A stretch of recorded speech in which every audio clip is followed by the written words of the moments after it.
মহালয়ার ঠিক পরেই মঙ্গলবার রাতে টানা প্রবল বর্ষণে শহর কলকাতা একেবারে জলমগ্ন হয়ে পড়েছে।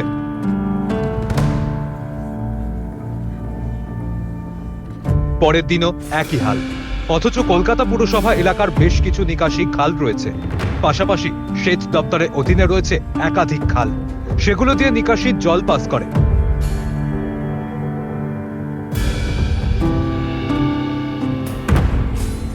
সেসব খালগুলো যথাযথভাবে সংস্কার করা হয় না বলেও শহরের জল এখনো নামতে পারছে না।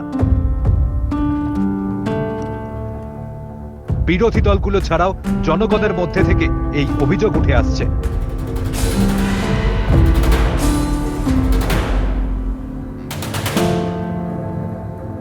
শহরের একেবারে অভিজাত এলাকা হিসাবে পরিচিত বালিগঞ্জ ফাঁড়ি, যাদবপুর, গড়িয়া, কলেজ স্ট্রিট সহ শহরের চেহারা একেবারে ভেনিসের মতো হয়ে গিয়েছে। যদিও সেখানে নিকাশির জল দাঁড়িয়ে থাকে, পরিচ্ছন্ন জল থাকে সেখানে, যেটা ওই শহরের বিশেষত্ব।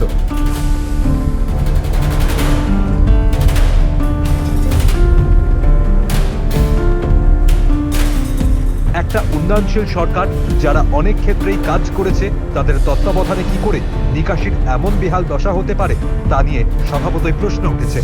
সরকার এই পরিস্থিতির জন্য অন্যান্য ক্ষেত্রের মতো নিকাশির বিষয়েও কেন্দ্রকে দুষছে। এদিন সেচ মন্ত্রী মানুষ ভূঁইয়া সাংবাদিকদের মুখোমুখি হয়ে একই পথে হাঁটলেন।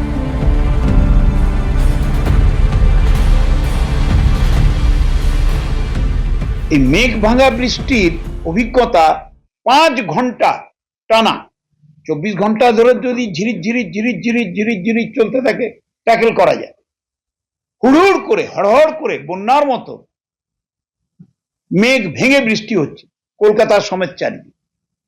এই দৃশ্য আমার পাবলিক লাইফে আমি দেখিনি ভাই, আমি নিজে স্বীকার করছি।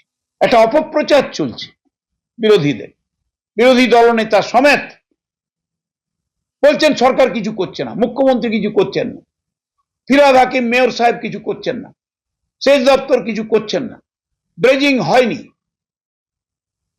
আরে ভাই, যারা এইসব সমালোচনা করছেন দিল্লিতে চলে যান আজকে রাত্রের ফ্লাইটে, কালকেও খোলা আছে দিল্লির গভর্নমেন্ট।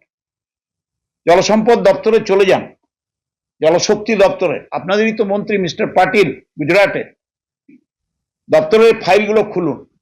2013 সাল থেকে বেঙ্গলে ফ্লাড ম্যানেজমেন্ট প্রোগ্রামে কোনো টাকা দিয়েছেন আপনারা? Yes or not, tell us very frankly. উত্তর আমাদের নো। সামান্য কিছু টাকা ছিটে ফোটা কান্দি এবং কেলেঘায়ের জন্য দেওয়া হয়েছিল। কান্দিতে এখনো 103 কোটি টাকা বাকি, কেলেঘায়ে 160 কোটি টাকা দিল্লির বাকি। দায়িত্ব নিয়ে বলছি, উত্তর দিন আপনারা। 2015 থেকে ড্রেজিং একটা পয়সা নো, রিএক্সকাভেশন একটা পয়সা no,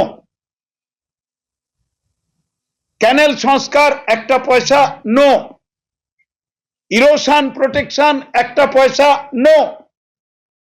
Farakka barrage historic decision নিয়েছিলেন মমতা বন্দ্যোপাধ্যায়, আজকের যিনি মুখ্যমন্ত্রী, তখন তিনি কেন্দ্রের মন্ত্রী।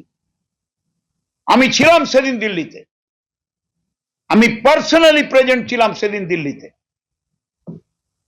প্রধানমন্ত্রীর সঙ্গে মিটিং করে, প্রণব মুর্মু তখন অর্থমন্ত্রী, তার সঙ্গে মিটিং করে ফরাক্কা ব্যারেজের একটা স্ট্রাকচার এবং অর্থনৈতিক পরিকাঠামো ঘোষণা করিয়েছিলেন মমতা বন্দ্যোপাধ্যায় দিল্লিতে।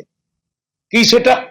ফরাক্কা ব্যারেজের উপরে 40 কিলোমিটার, ফরাক্কা ব্যারেজের নিচে 80 কিলোমিটার, 120 কিলোমিটার।